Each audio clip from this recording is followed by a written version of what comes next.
Over the course of our lives, we find countless opportunities to complicate and strain our time and attention.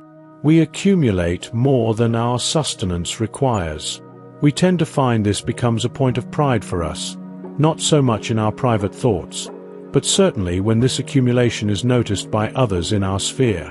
It serves as a point of comparison to others as to our value and worth, our influence and status, a qualification of us as human beings and participants of our respective cultures. The reality of our materialistic paradigm is captured by a Chuck Palahniuk quote, author of Fight Club. "The things you own end up owning you.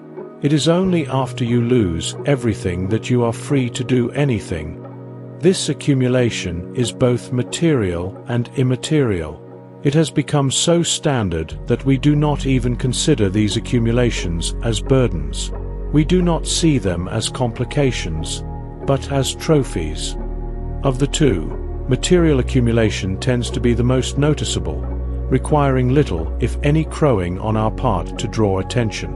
We accumulate possessions endlessly, storehousing them in closets and attics, under beds and atop shelves, in our garages and outbuildings. And when we've crammed these full, we rent self-storage units and pay out monthly to continue the hoarding of things we will never need or use, or perhaps even see again. We accumulate properties and vehicles and knickknacks and jewelry, among an endless number of other things. These are examples of our material accumulations, easily seen by those we encounter. These material accumulations speak for themselves, telling all in our sphere how successful we are, what great taste we have, how well we have done for ourselves. This is a form of gloating, of hubris. This vast accumulation serves as our personal metric, things which add little or no value to our lives, but which perpetuate our sense of accomplishment and achievement, our sense of worth, the material score counter of our having been here. These material accumulations are meant to bring us some joy, however fleeting, some for a moment, and others for a bit longer. But all material sources of joy are temporal. They have an expiration date. So we continue the stream of possessions flowing into the future, one acquisition replacing another, taking its place in our psyches as a new momentary source of pleasure, until it too has faded and must be replaced by yet another. And these are just our material accumulations, our material burdens, our material complications, if you will. The array of immaterial accumulations we acquire far outweighs that of our material conquests. Immaterially, we accumulate everything from personality traits to bad habits, inane trivia to mountains of information, grudges and hang-ups, triggers and vendettas, opinions and judgments. We accumulate friends and associates, leverage and influence, power and status, allegiances and memberships, education and degrees, commendations and honors. These immaterial hoardings serve a similar purpose to their material counterparts. Primarily, they validate us. They justify our existence. They give us some sense of purpose and the reassurance that we matter. This mindset of coy pride in our immaterial accumulations is witnessed by our responses and conversational asides. How many times when greeted by an acquaintance or colleague as to how we are doing do we respond with a somewhat dramatic, "I'm tired," or "I'm so exhausted," or "I feel like I'm chasing my tail," or any number of similitudes, as if the subtext were to read that we are so busy with accumulated responsibilities that we are overwhelmed by them. And this may well be the case. As has been stated, our cultural MO is accumulation beyond that which we need to sustain us, or beyond which we can sustain.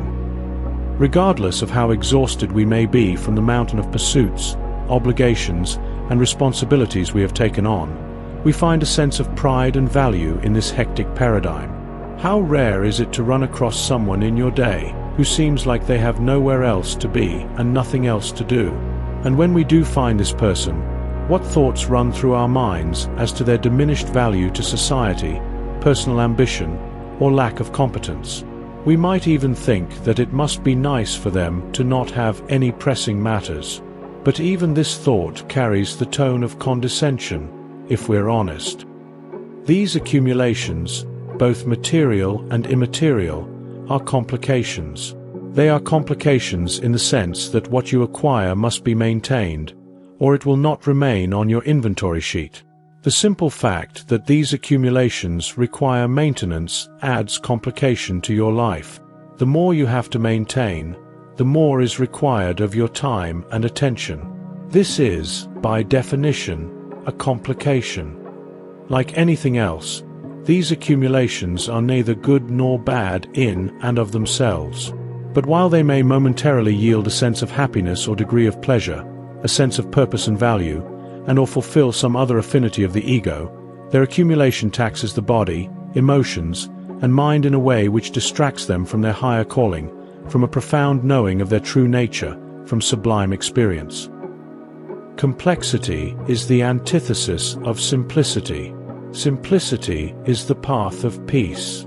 These accumulations, these acquisitions which we find within our means to grasp, seem like the natural result of our having lived successfully, as our having been integral with the people, places, and things in our sphere throughout the duration of our lifetime. But they are complications nonetheless. It is not the having of material possessions which burdens us, nor in the maintaining of friends and loved ones, but in their excesses. The natural order demonstrates that one should acquire only what is needed to sustain them, and just that. No more, no less. In the accumulation of material things, there are possessions which are meaningful to your life, and those which serve no purpose but to collect dust and take up space. In the acquisition of immaterial things, there are those which bring you joy, peace, power, wisdom, and love, those things which elevate and increase your personal evolution, and then there are those things which serve other, less enriching purposes. In nature, in God's kingdom, which lives according to His will, plants and animals store only what they need to last the day or season. They take only what is necessary to fulfill their immediate needs. They contribute back to the natural cycle in equal measure. This is how we and the rest of the life forms on our planet have maintained equanimity and balance for millions upon millions of years. This is the way of nature, the natural order, and in this natural order the planet has thrived. Mankind has evolved the ability of self-awareness, and with this self-awareness, varying degrees of self-centeredness, self-serving, and selfishness. We accumulate and hoard beyond what is necessary for our immediate survival. We take more than we give. This is excess. It is rooted in the complications we introduce willingly into our lives. And these complications distract us from our true path and obscure life's fundamental purpose, which is our personal evolution along the path of peace, resulting in alignment with our higher self, which resides in the abstract, the spirit realm, and communion with the All-Father in the most intimate and direct way. The purpose of our existence is spirituality, oneness with all creation. This is accomplished only through a paradigm of austerity. Simplicity is the center stripe along the path of peace, eating and drinking only what we require, in the most moderate portions, and as we are given by God in its natural and organic form. Modest wardrobe of suitable clothing. A home which is small but sufficient for the needs of our family. Transportation which satisfies the needs of our livelihood, or more simply yet, no personal vehicle at all. A small circle of close friends and loved ones who support, nurture, and enrich us. Simplicity in finances, in tasks, in schedule. Austerity in words. Frugality in transactions. The fewer moving parts which occur in your daily routine, the more opportunity for contemplation, meditation, and communion you will find. The more opportunities for meaningful connections and conversations. The more time for thoughtfulness, kindness, and reflection, yielding more intention, compassion, and mindfulness. Austerity, frugality, moderation, prudence. These are the virtues of simplicity. These are the applications of wisdom. One who has time at their disposal, who is not brimming with busyness, who is not hectic in their manner, who is not rushed in their pursuits, is blessed and has the propensity of more readily blessing others. The blessing of time is the greatest gift one can give themselves in the pursuit of their personal evolution. The stripping away of distractions, complications, and feckless pursuits is paramount to finding the path of peace. Accumulations, both material and immaterial, clutter our way and obscure our path. The many have been convinced that the purpose of life is in its accumulations, in its complications, in its distractions, and they pursue this path with single-mindedness and fervor, never seeking to discover their true self, their true path, and their true purpose. When their life is done, all that they have accumulated remains for others to squabble over and covet. What they take with them into the spirit realm is less than what they started with, effectively regressing in their personal evolution.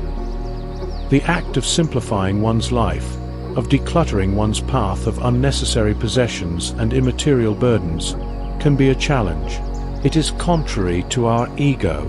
It requires the letting go of false pride and a realignment of values. The motivations at the root of our lifetime of accumulation are buried deeply within us.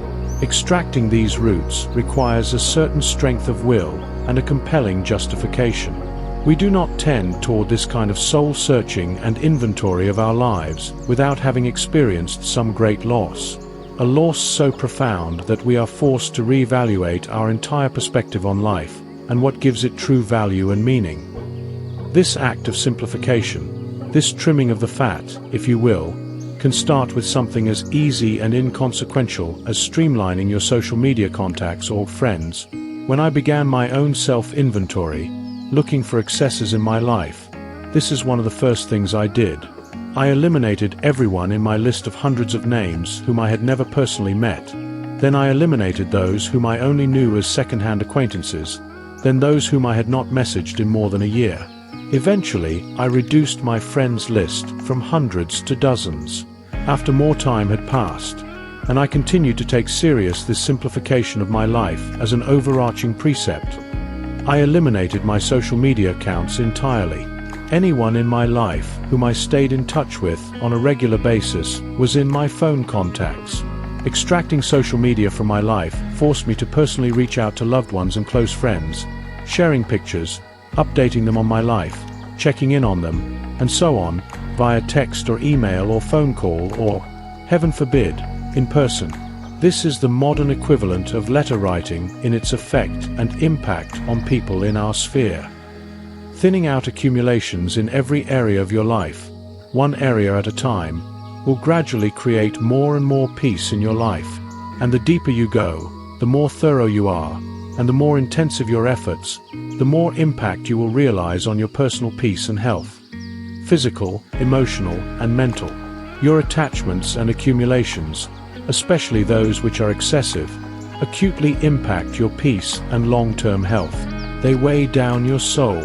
They burden your spirit. They steal your joy and peace to a profound degree. Trading unnecessary material burdens and immaterial validations for peace, joy, health, and lightness of spirit is an important step in your personal evolution along the path of peace. To thrive in the material is the path of death. To thrive in the immaterial is the path of life. This was the message of all the great masters of peace.